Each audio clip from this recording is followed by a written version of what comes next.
How World War I starting seemed more like a scene from Mr. Bean. You've heard of Franz Ferdinand, right? If not, that's okay. He was the heir to the Hungarian throne. Hungary had just claimed Bosnia as their own and the Slavs weren't okay with that. To encourage popularity, Franz of course visits Bosnia. While there, the scorned Slavs managed to throw a bomb at his car. The driver saw it and sped away, saving the heir. Meanwhile, the bomber took a cyanide pill too weak to kill him and jumped in a river too shallow to drown him. He was arrested. Other people were injured by the explosion and Franz felt bad about it, so he wanted to go see them and wound up taking a wrong turn. Another insurgent affiliated with the first guy was chilling on a street corner thinking how they'd failed. When who do you think pulls up? Franz Ferdinand. Somebody yelled, "Hey, you're going the wrong way," and the car stopped just long enough for bang bang. The heir and his lady were dead within the hour. This small spark ignited a massive wildfire that would engulf the whole world. Hungary, backed by Germany, attacked Serbia.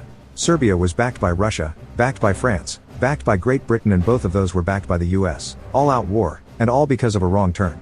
Henry Tandey, the man that lowered his gun. Private Henry Tandey was a highly decorated British soldier in World War I. The greatest honor of his career was receiving the Victoria Cross, for actions undertaken at Markwa on the 28th of September, 1918. Tandey's platoon were attempting to take a crossing over a canal when they came under heavy machine gun fire. Tandey crawled forward leading his team to take out the gunner. He crawled once more to repair a broken bridge, allowing his team to cross. Then while surrounded, he and 8 others led a bayonet charge against 37 Germans, driving them back to the company line. Later that same day, exhausted and wounded, he saw a man coming through the night. He aimed his gun but wanted to make sure that it was his enemy first. As the figure grew nearer, he saw that it was clearly a German, but this German was also wounded and unarmed. Tandey was unable to bring himself to kill the pitiful man.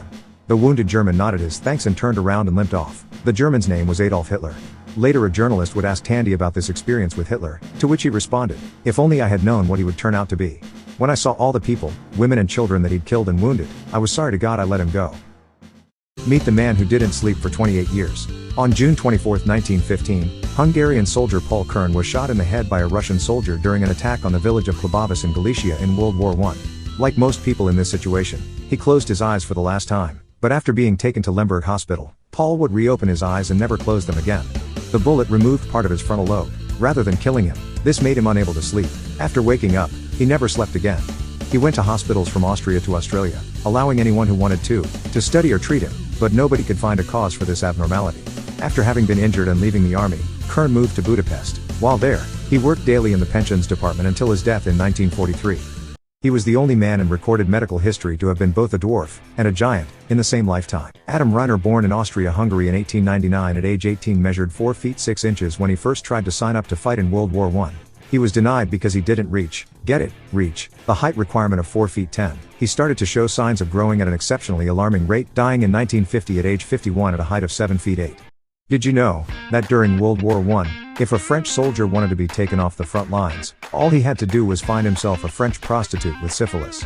She would charge extra to infect him and he would be placed in an infirmary bed for an average of 50 to 60 days. To combat this, the French military sanctioned its own brothels with regular testing, while the US banned partaking in prostitution altogether. The US had a rule: if you've done the deed with anybody, you must report it and be tested within 3 days or you'd lose half your pay.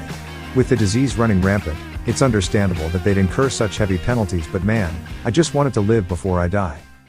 If this is of interest to you, might I suggest this video next?